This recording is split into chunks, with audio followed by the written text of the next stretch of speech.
egin zuten behin erbiak, beren artean batzar edo bilkura, eta igaro zitutzen hitz horiek.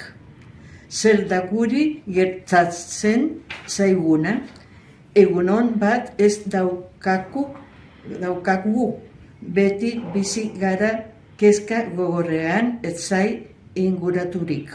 Txakur eta gizonak gure bila dabiltza ala basoetan, Norazoro eta Ibarretan.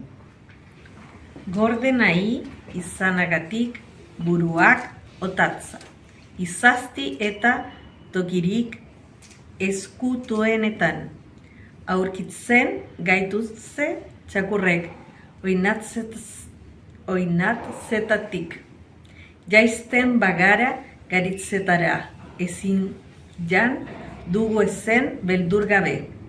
Gauerako ere baditugu baso txakurrak.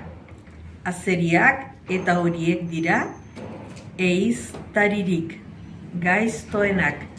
Zenbat gure lagun erori dira txakur eta azerien horzetan.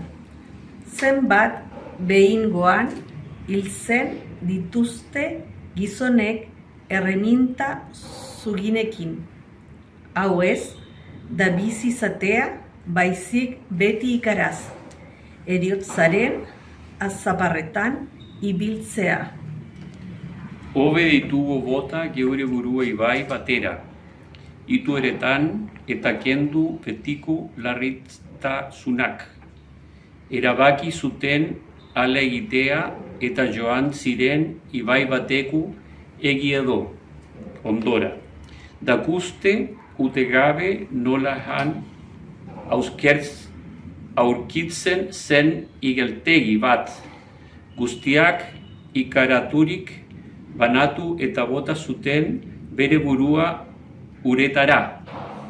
Orduan esan zien beste lagunei erbi batek. Ez garra bakarrik gu beldurrean bizi garenok. Badira bai gu baino ere beldurtiagoak. Ona nola gu ikusi eta beste gabe, ihes egin eta bota dute burua ibaira igeltxarrak. Ez dugu ernegatu behar, etorriko ahal dira egun baketsuagoak guretzat. Gaitzak dituzte beren mugak eta aldiak.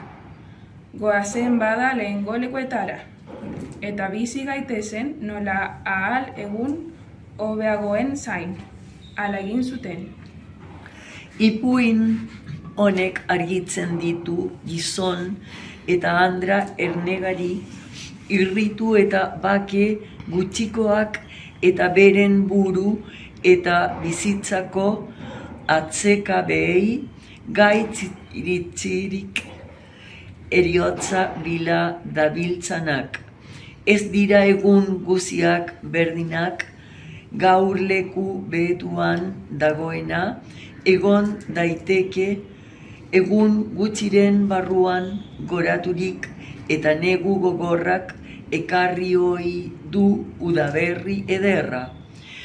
Jarri gaitezen jaungoikoaren eskuetan, aurpegi eman behar diogu gaitzari begiratuta etorriko den onari.